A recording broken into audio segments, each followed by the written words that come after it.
Michael Burry's Inflationary Warning 2023. Michael Burry, the founder of the hedge fund Sign Capital and the investor famously portrayed in the film The Big Short, has issued another dire warning about more inflation peaks in 2023. True to his contrarian nature, Burry tweeted that the consumer price index may have peaked, but it is not the cycle's final peak, suggesting that the Federal Reserve may decrease interest rates in response to political demands to help the U.S. economy avoid the next recession. He believes that an inflationary crisis will emerge this year. All through the last decade or so, we have seen such inflation peaks in 2011, 2013, 2015, and 2017, to name a few. Will Burry's prediction for the year pan out? And what exactly will be the cause? There is a reason why esteemed investors like Charlie Munger agree with his assertion. Hi, allow me to welcome you to another video of Finance Sense. We cover all the latest trends in the financial markets and the economy. Make sure to leave a like, subscribe if you're new to our channel, and turn on the notification bell to keep posted. With that being said, let's start.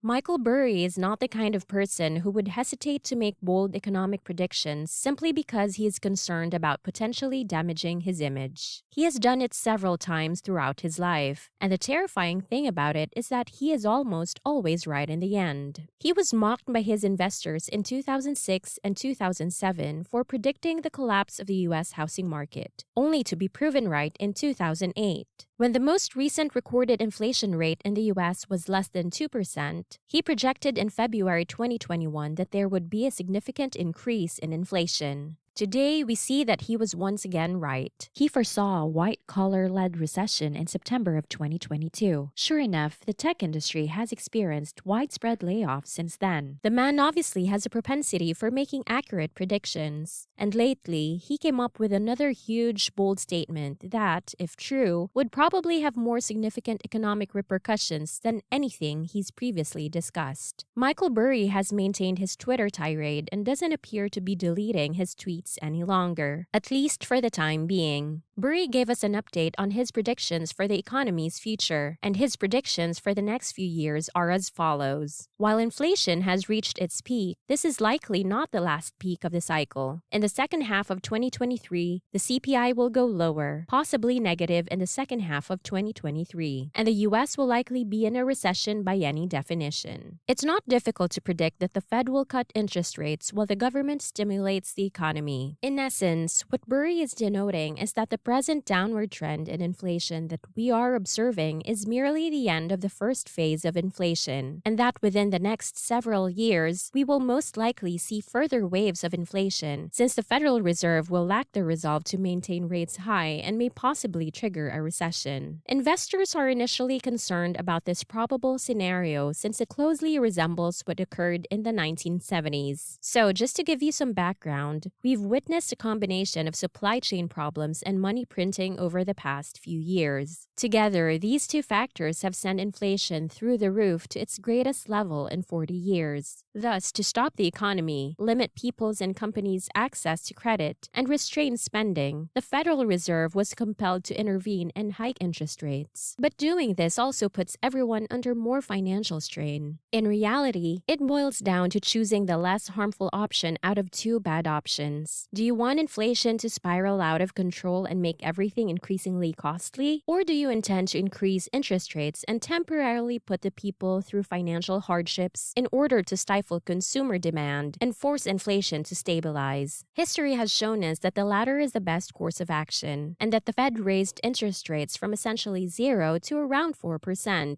As a result, inflation went down, yet consumers still suffered when interest rates rose. High interest rates have a negative impact on people's ability to save and spend, since they must allocate a greater portion of their income toward paying off their debts. Therefore, keeping interest rates high for an extended period of time is clearly not a popular choice. Thus, the people unavoidably exert significant political pressure on the government to cut interest rates. Since politicians want to improve public sentiment, lowering interest rates are suitable for the public. In addition, the president is the one who chooses the Federal Reserve Board board chairman. Hence, there is constant political pressure for rates to be decreased. However, if that is done too soon, inflation might start to rise again. In that case, despite the financial agony it caused by attempting to stop inflation, the issue won't be fixed, and the Fed will be back where it started. In fact, this is precisely what happened in the 1970s. In 1970, inflation gradually surpassed 5%, and the federal funds rate was effectively 9%. After that, inflation dropped to 3%, and the Fed cut interest rates. However, by 1974, inflation had risen to 9%, and as a result, rates had once again increased, this time to 13%.